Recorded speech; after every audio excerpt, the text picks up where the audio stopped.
security personnel yan. Baka naman may na-miss ka. Kuya, wala kang tiwala sa akin. Patawagan niyo na ang anak niyo. Mom, are you okay? Kinidnap kami. May iniwan kaming dalawang maliit na bag sa likod ng kotse mo. Doon mo ilalagay yung pera. Pagkaparada mo daw doon sa maliit na gate, may makikita ka doon ang kulay pulang garbage can. Doon mo iuhulog yung pera. Anak, walang pulis kasi papatayin nila kami. Ayok ka! Sir! Nasa akin ang pera. Sinumbong tayo ng anak ng mga Murillo. Talusutan mo naman. Yes, sir. Safe and cash. Diba ang usapan kapag nakipag-usap sila sa pulis, patay na agad?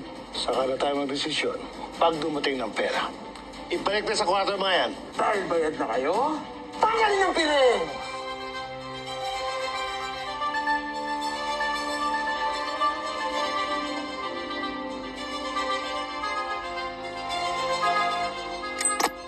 Kailangan po talaga natin mag-ingat.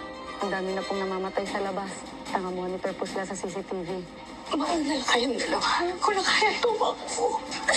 Hindi ako papayag. Saan tayo makakahingi ng tulong? Di ba po may mga kasama kayo influencers? Di po kayo may mga pocket wifi sila? Kaso, nasa dulo yung building namin. Paano tayo pupunta doon? Mami, may tao. Nahanap ko na yung files ni Jose Bonifacio. Hindi lang siya basta-basta na-secure.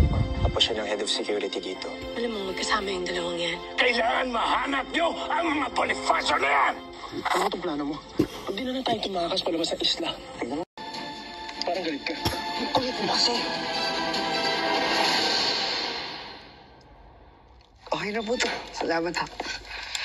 Oh, eto lang nakuha ko.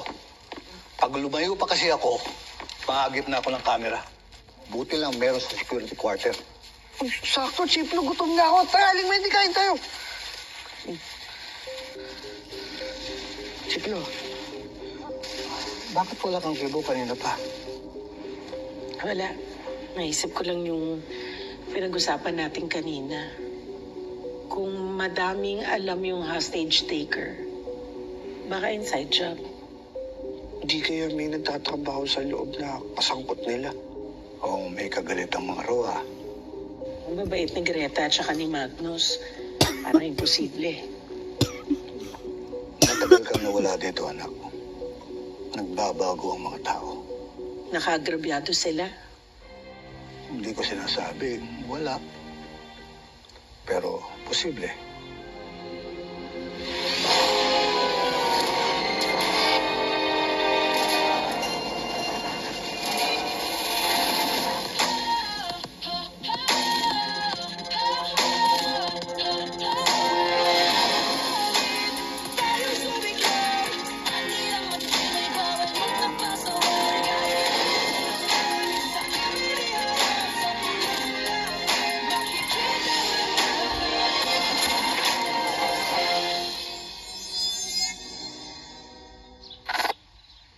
Ano ka muna? Kaya na ho bang lumakad? May gamot po siya sa kwarto namin. Kunin natin. Madi, anak. Malayo na tayo sa kwarto natin. Baka po may mangyari kay Mami. Ano po bang klaseng gamot yun? Maintenance medicine para mabawasan yung pain niya. Meron siyang cancer eh.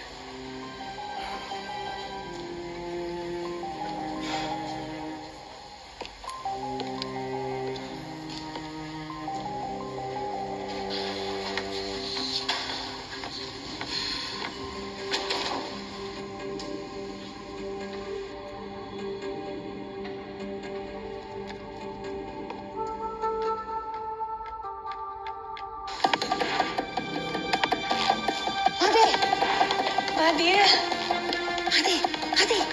Bumalik ka dito. Makikita ka sa CCTV. Kailangan ko kunin yung gamot ni Mami.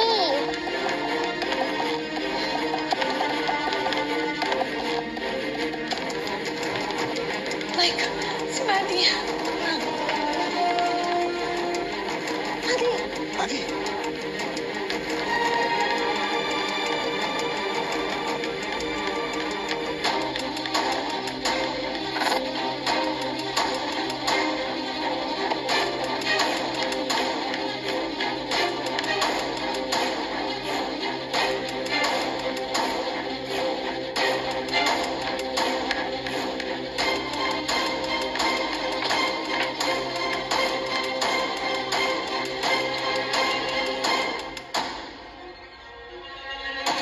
Uno, may tao pa sa third floor.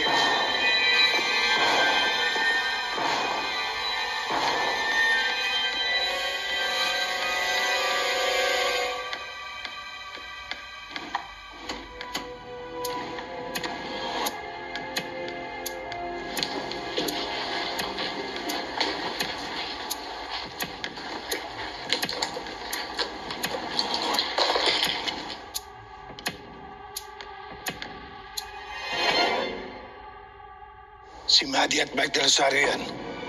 Bakit hindi pa nakukuha yan? Asan ba nanay nila? Baka hindi na makalakad. May cancer yun eh. Maddie! Don't do that again. Kailangan na po natin bumalik. Let's go. Let's go. Huwag tayong bumalik sa akin.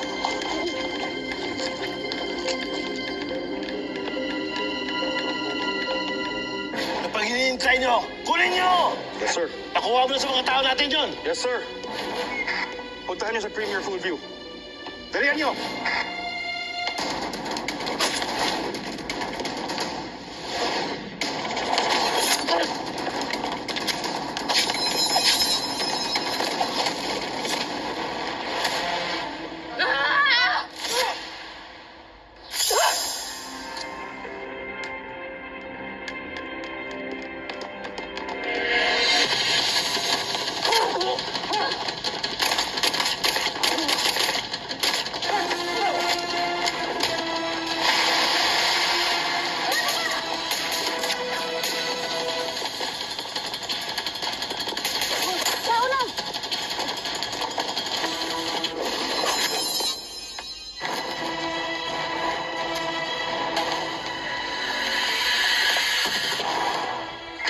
Inutil!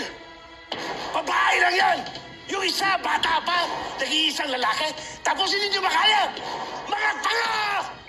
Hoy, ano ba nangyayari dyan? Ayusin nyo! Luna Javier, sous chef. Graduate siya sa culinary school sa Manila pero dito tumanda sa isla. Mga magulang niya, assistant cook niya pero wala na, patay na silang dalawa. Merong dalawang kapatid pero pinag-aaral niya na lang. Eh, ba't marunong siya makipag-away ng ganyan? Hindi ko alam, walang nakasulat dito eh. Akala ko magiging madali na lang to. Ang dami pa natin hindi alam tungkol sa isla na to.